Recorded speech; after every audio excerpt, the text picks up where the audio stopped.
Ayurveda is and how the modern lifestyle has disturbed our day-to-day, health, and how Ayurveda can help us to achieve a better health.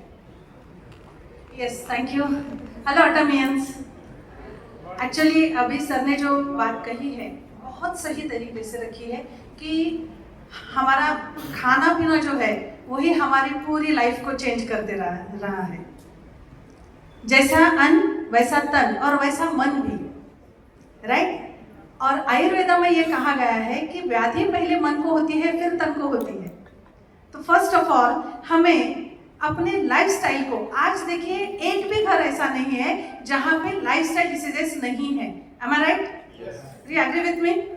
Right. क्यों हुआ है ऐसा?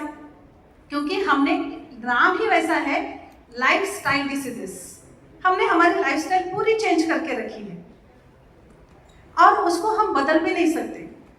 अगर मैं कहूं कि नहीं, रात के 9 बजे आपको सोना है, सुबह 4 बजे आपको उठना है, is it possible practically? Please tell me. नहीं ना।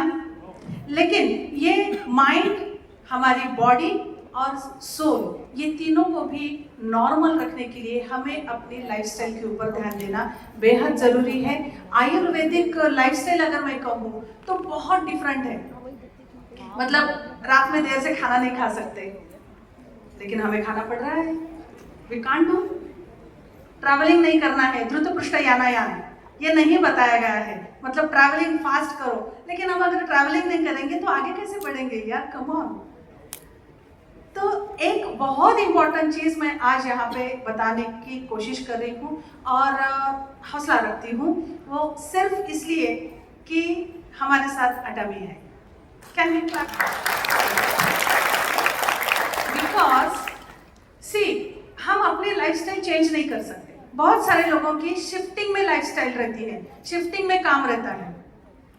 आप आईटी सेक्टर में जाइए या मजदूर जो काम कर रहा है वहां तक जाइए, हर कोई शिफ्टिंग में काम कर रहा है। 15 दिन की उसकी लाइफस्टाइल अलग होती है, 15 दिन की लाइफस्टाइल अलग होती है।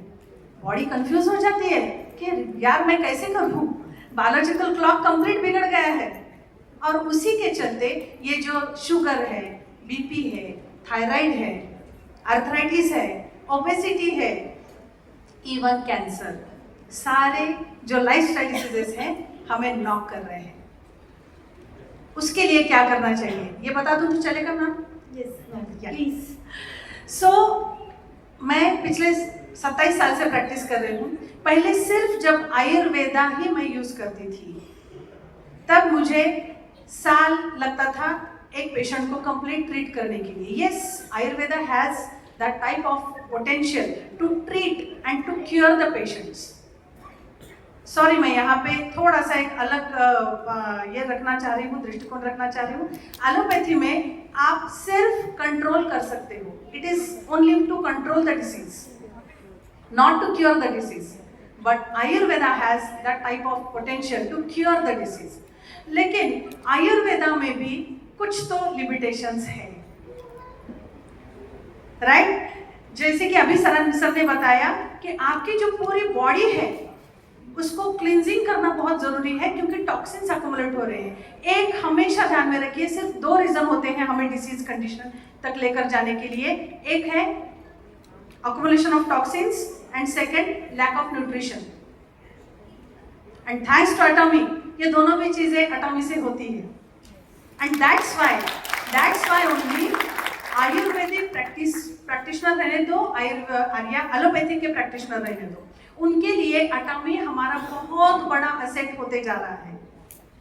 And we should really feel proud कि हम अब हेल्थ के सोल्जर्स बन चुके हैं, क्योंकि हर इरा में कहीं ना कहीं एक बैटल चली है। याद करिए, कभी हमने फ्रीडम के लिए बैटल की है, तो आज हमारी बैटल किसके लिए है? हेल्थ के लिए। और वो बैटल अगर आप सही तरीके से जीतना चाहते हो तो हमारे पास एटॉमी के जो सपोर्टिव सिस्टम है उसको लेकर हम आगे बढ़ सकते हैं। जी।